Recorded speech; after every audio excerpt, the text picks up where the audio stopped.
بوابة التحول الكبرى لبرج الحمل في شهر أكتوبر وشهر نوفمبر 2025. في بوابة تحول كبيرة جدا بتحصل، تغير كبير في المال، في الأرزاق، في الحب، في العاطفة، في كل حاجة. كنت الأول ماشي يا برج الحمل على أرض مهزوزة، دلوقتي خطواتك بدأت تبقى ثابتة، غير الأول تماما وغير زمان. دلوقتي بتبان والكون بيكافئك على تعبك اللي كان قبل كده، بيقولك شكرا. بدأ برج الحمل في شهر أكتوبر وشهر نوفمبر يحصد حصاد الزرع اللي زرعه الشهور اللي فاتت والتعب اللي تعبه.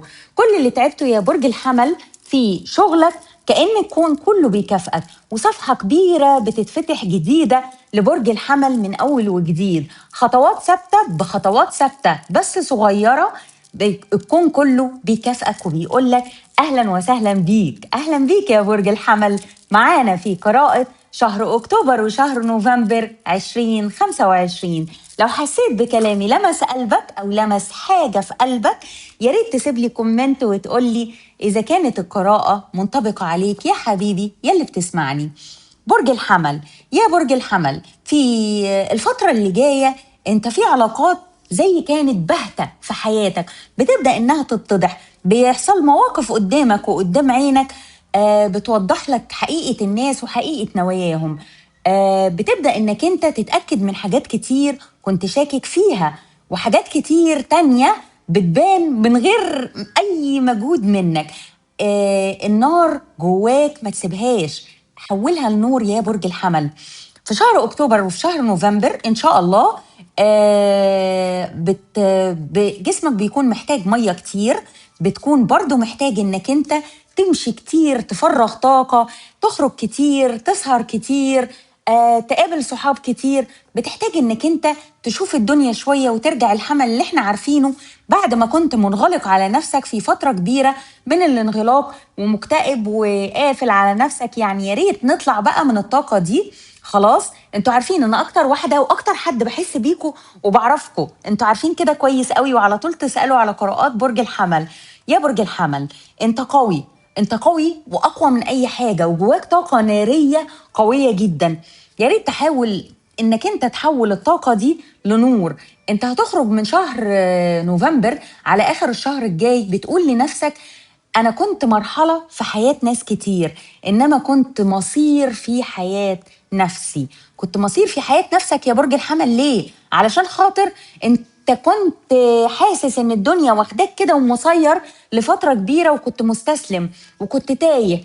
دلوقتي خلاص بتمشي بخطوات ثابتة بتوضح شغلك جامد جدا، لان الكون كله بيكافئك دلوقتي بعرض شراكة او بعرض عمل او بحاجة جديدة، حاجة قوية جدا، نجاح، نوع من النجاح بيظهر وبيطرق على برج الحمل في الفترة اللي جاية يا شباب. وبيكون الفترة دي هي فترة التحول الكبيرة أو المصيرية في المرحلة اللي جاية. بعد الصبر وبعد الشغل الكتير الكون كله بيكافئك. طيب أحب أقول لك كمان إن في رجوع شخص عندك اتنين، واحد بيراقبك في صمت وده طاقته بتسخن لسه وبيحاول إن هو يراقبك ويستكشفك أكتر ومستني الوقت المناسب عشان يكلمك يا برج الحمل. وفي حد تاني علاقتك كانت باهتة بيه ومش عارف إذا كانت حقيقية ولا موقفه إيه بالظبط بالنسبة لك. بتبدأ إن كل حاجة تتضح ليك في شهر أكتوبر إن شاء الله، وحاجات كتير بتتوضح لك. يلا بينا نشوف طاقتك إيه يا حبيبي يلي بتسمعني. وحشتوني يا شباب، وحشتوني وحشتوني وحشتوني. ناخد الأول رسالة من الملائكة لبرج الحمل. برج الحمل الجميل، أعلى مشاهدات وأقوى قراءات لبرج الحمل، إن شاء الله تكون قراءة جميلة وممتعة. الملائكة بيقولوا لك العب واستمتع بوقتك وحاول انك انت تقضي وقت كتير في حاجة بتحبها. وبيقولوا لك كمان كل حاجة تمام وما تقعدش تفكر في الاوفر ثينكينج اللي بيجي لك ونوبات اللي بتهجم عليك تقعد تفكر وتسكت، دي يا ريت انك انت تتخلص منها. وبيقولوا لك اتبع حدسك. حاول انك انت تتبع حدسك، لان روحك بتدلك دايما على الحاجة الصح. طاقتك ايه يا حبيبي يلي بتسمعني يا برج الحمل يا جميل؟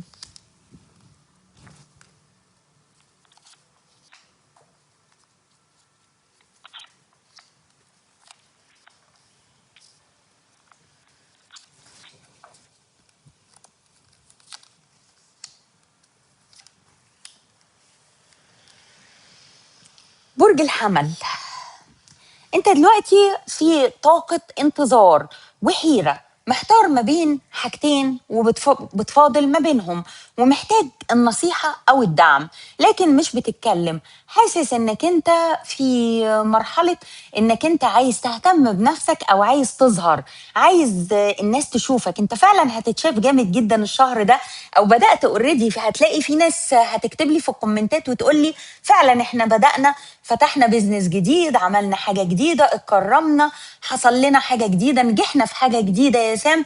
اكتبوا لي يا شباب في الكومنتات. بتبدأ انك انت يا برج الحمل تحس كده بقيمة نفسك وبتعلي استحقاقك، بتحس انك انت فعلا محتاج انك انت تقدر نفسك، واللي ما قدرنيش ما يستهينيش، همشي واسيبه.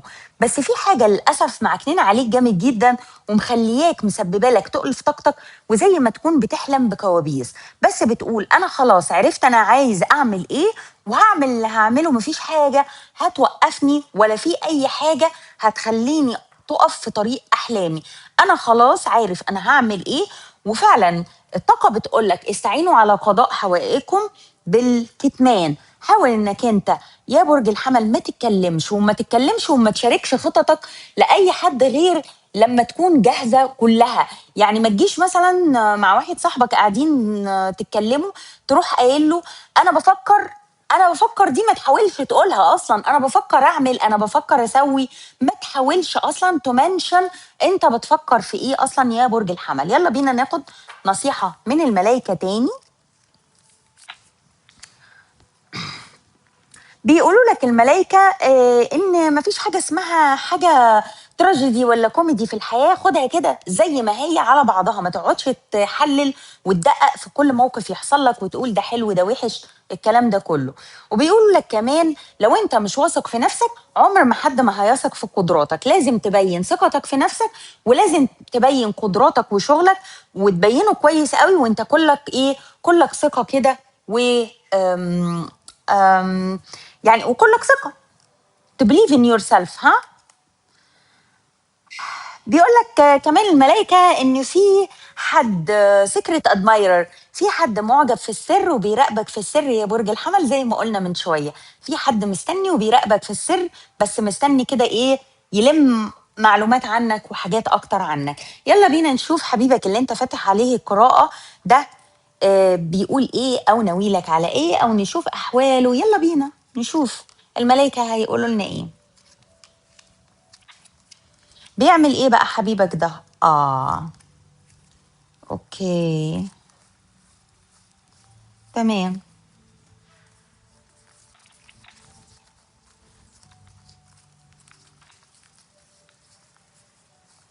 طيب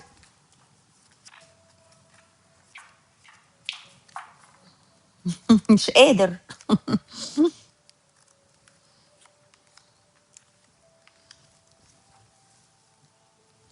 طيب، هو حبيبك ده حبيب قديم، بيحتفل دلوقتي في الوقت اللي احنا فيه بحاجة، تمام، وبيفكر في رجوع ليك يا برج الحمل. بيفكر ان هو ياخد خطوة جدية ويرجع، وبيحاول ان هو يسيطر على نفسه وعلى مشاعره، وبيقول انا عارف انا عايز اعمل ايه كويس قوي، لكن بيفشل.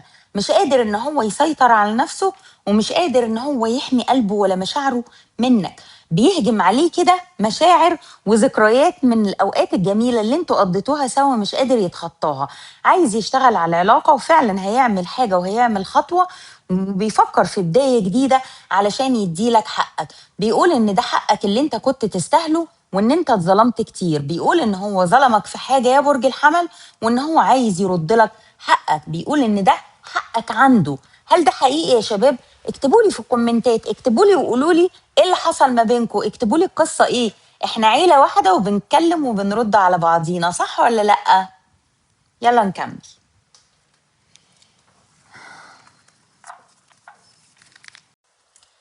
ناخد رسالة من الملايكة لحبيبك. بيقول ايه؟ بيقول لك ان الملايكة بيقولوا لك يا برج الحمل، حاول انك انت تشيل البلوكات. لو انت عامل بلوكات لحبيبك حاول انك انت تشيلها. تمام؟ هل انت عامل بلوكات يا برج الحمل؟ عامل بلوكات لحبيبك؟ قولوا لي برضو.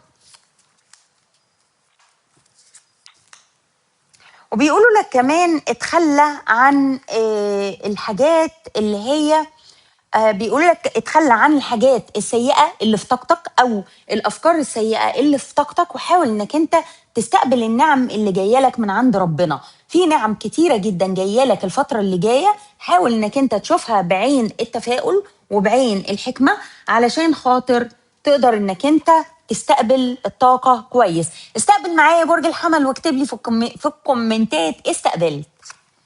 مكملين يا شباب مع برج الحمل. قراءة نارية مميزة، طاقة جميلة جدا. برج الحمل بيبدأ مرحلة وبينهي مرحلة خلاص من حياته، بيتحرك وبيبدأ بداية جديدة بتغدق عليه بالحب. حب، قلبك مليان حب يا برج الحمل، ومستني بس تديه لحد يستاهل. مليان مليان حب. الله. في عندك ريونيون وطاقة حب كبيرة جدا، وفي عندك انك انت بتستقر وبتستشفى. انت كنت الفترة اللي فاتت واخد زي هدنة او بريك او منعزل عن الناس او مختفي كده شوية او عامل بلوكات لحبيبك، ما كانش عارف عنك حاجة، صح ولا لأ؟ بتبدأ انك انت تظهر بقوة، وبتبدأ انك انت تبدأ مرحلة جديدة وتقفل خالص الصفحة القديمة، وبتبدأ انك انت عايز تاخد الحب اللي في قلبك ده وتديه لحد يستاهله. في الغالب يا برج الحمل انت بتحتفل برجوع الحبيب، وانت اللي بترجع له. هو عايز يقرب منك وانت كمان عايز تقرب منه. ايه اللي كان مخليك يا شباب؟ العند ده، العند بيقتل قد ايه كم من العلاقات مش طبيعية. كل واحد فيكو يعني عندي حالات كتير جدا يفضلوا يعندوا على بعض يعندوا على بعض، وهما الاتنين هيموتوا ويكلموا بعض. كل واحد مستني التاني يتكلم الأول. طب وبعدين؟ يعني وبعدين بنضيع أيام كتير من عمرنا، صح ولا لأ؟ بيقول لك ان في حب غير مشروط جاي في الطريق، و love affection return بيرجع تاني. اللوف افكشن بيرجع تاني لحياتك يا برج الحمل. بيقولوا لك ان في حد لابس نظارة شمس او متخفي، بيحاول ان هو ستاكينج يو، لازق يعني لازق متتبعك بطريقة. عارفين طبعا ستاكينج يو يعني ايه، صح؟ وبيقول لك ان خلي بالك ان مش كل رجوع هو رجوع حقيقي. مش كل حد، لان في الفتره اللي جايه كتير قوي هيرجعوا لك يا برج الحمل، لان طاقتك جاذبه جدا قدامي لطاقات جديده. فحاول انك انت تكون اذكى من كده. مش كل رجوع بيرجع لك بيكون رجوع حقيقي. في بعض الناس هترجع لك عشان بس تشوف لسه النار قايده جواك ولا خلاص، بس كده. حب والله حبيبك فعلا اللي انت رامي عليه النية، فعلا بيراقبك، فعلا بيحبك، فعلا خايف يقرب منك. خلاص في تهور وفي اندفاع لانه عارف هو عايز يعمل ايه، وعارف ان هو تسبب لك في وجع قلب كبير، وخايف ان هو كمان قلبه يوجعه. هي دي المشكلة، ان القراءة قافلة بانه عايز يعمل كل حاجة حلوة وعنده أمنيات كبيرة جدا على العلاقة، بس المشكلة إن هو نفسه خايف قلبه يوجعه. هل أنت عملت إيه يا برج الحمل معاه؟ قولولي، قولولي يا شباب، عملت إيه معاه؟ قلبه وجعه، قلبه وجعه منك، احكولي برضه. يبقى طبعا الناس هترد عليه وتقول لي مش انا اللي قلبي وجعني، مش هو. والله هو شايف كده، هو كل واحد حر في اللي هو شايفه. الكروت بتقول لك ما تتوقعش. ده كارت العشم. حاول انك انت ما تعشمش في الناس عشان دايما العشم بيقلب بخيبة امل. وبيقول لك كمان ما تضيعش وقتك في التفكير في الفرص اللي ضاعت، وحاول انك انت تفكر لقدام، لان الفرص اللي جاية اقوى بكتير من الفرص اللي ضاعت يا برج الحمل. هناخد رسائل اكتر من حبيبك ونشوف هل في رجوع ولا مفيش رجوع لآخر نوفمبر 2025؟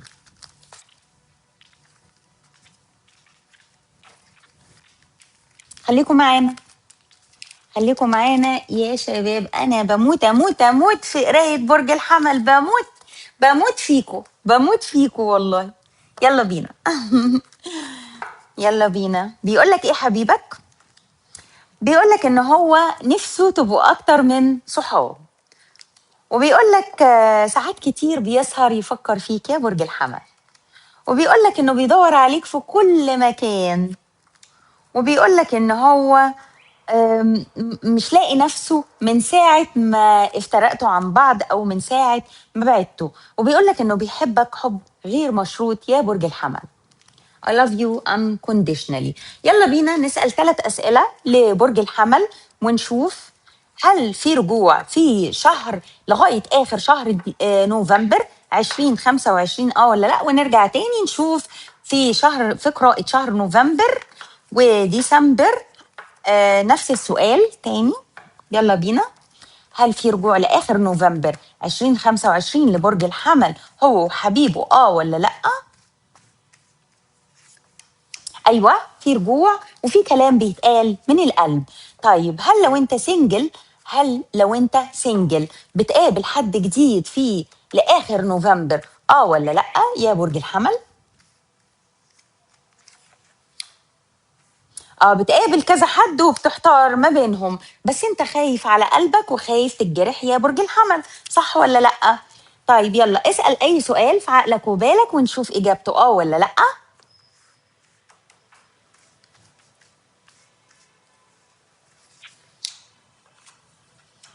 انت بتحاول تجذب حاجة وخايف جدا انك انت مش عارف توازن امورك ومحتار ما بين اختيارين. ده اجابة السؤال. في حاجة زي قرار لازم يتاخد بالعدل. معرفش هل انت سألت مثلا على محكمة او محاكمة هتكسبها ولا لأ؟ هل سألت على قرار يخص المجتمع والناس؟ هل هيقبلوا او هيرفضوا الوضع ده ولا لأ؟ عامة انت بتحاول تجذب البداية دي او تجذب الحاجة دي، وان شاء الله بتتوفق، بس لازم تشتغل عليها كويس وتحاول انك انت تفكر وتستخدم استراتيجيات كويس قوي قبل ما تقدم عليها. يعني الإجابة بس بتفكير وبخطوات وبعمل. أي حد عايز يعمل حاجة لازم يشتغل عليها، صح ولا لأ؟ أنا معرفش أنت سألت على إيه ولا أعرف أنت مين. بس هي دي الإجابة. ماشي. شكرا يا حبايبي يا برج الحمل ونورتوني.